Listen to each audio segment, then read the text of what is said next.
Indonesian fans pinuri ang Gilas. Thailand binanatan ng Indos matapos matalo sa SEA Games gold match. Mga ka-hoops, hindi lang Pilipinas ang nagsasalita ngayon tungkol sa Gilas sa social media.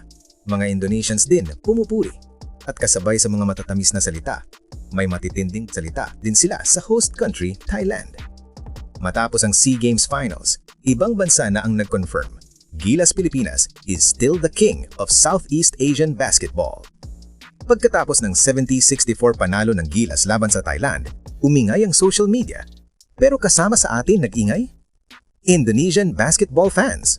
Habang inaasahan ng iba ang celebration ng host country, ang nakita natin online ay respeto at kaunting asaran. Mga post na malinaw ang mensahe.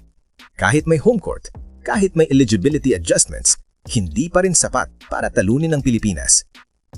Maraming Indonesian netizens ang diretsahan binanata ng Thailand. Sinasabing kahit daw binend na ang rules at eligibility, wala pa ring sagot sa Gilas. Masakit pero malinaw ang punto nila. The Philippines is operating on a different tier. May ilan pang nagsabi, World Cup level ang Pilipinas.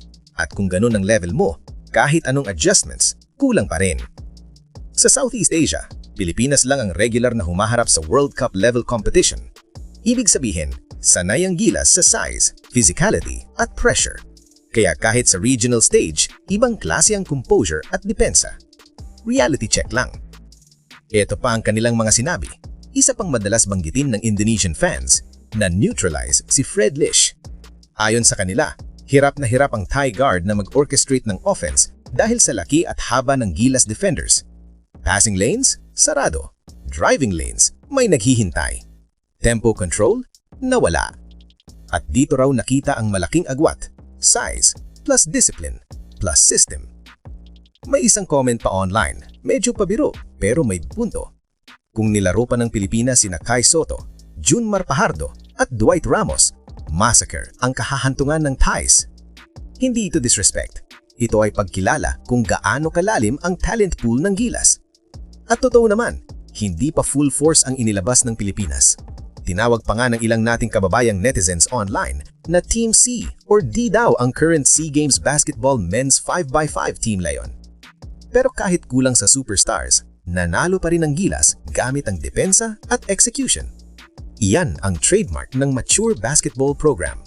Hindi kailangan ng highlight reels, kailangan lang ng tamang desisyon at disiplina. Team Indonesia na nag-uwi ng bronze medal ang unang nagsabi ng malinaw. Ang hari ng Southeast Asian basketball ay Pilipinas pa rin. May nagpahiwatig na nga, next SEA Games sa Indonesia, pure locals na lang ang rules, no foreigners. Pero sa likod ng biro, may respeto. Respect sa bansang basketball crazy. Respect sa team na hindi umatras kahit host country ang kalaban. Mga ka-hoops, hindi lang gold medal ang nakuha ng Gilas. Nakuha nila ang respeto ng buong rehiyon. At ngayon, alam na ng lahat. Kahit saan, Gilas Pilipinas never backs down. Ano sa tingin nyo? Dapat bang full force na ang Gilas sa susunod na SEA Games? Comment nyo dyan. Huwag kalimutang i-like, mag-subscribe at i-ring ang bell para sa latest SEA Games updates, Gilas analysis at PBA news. Better late than never mga ka-hoops.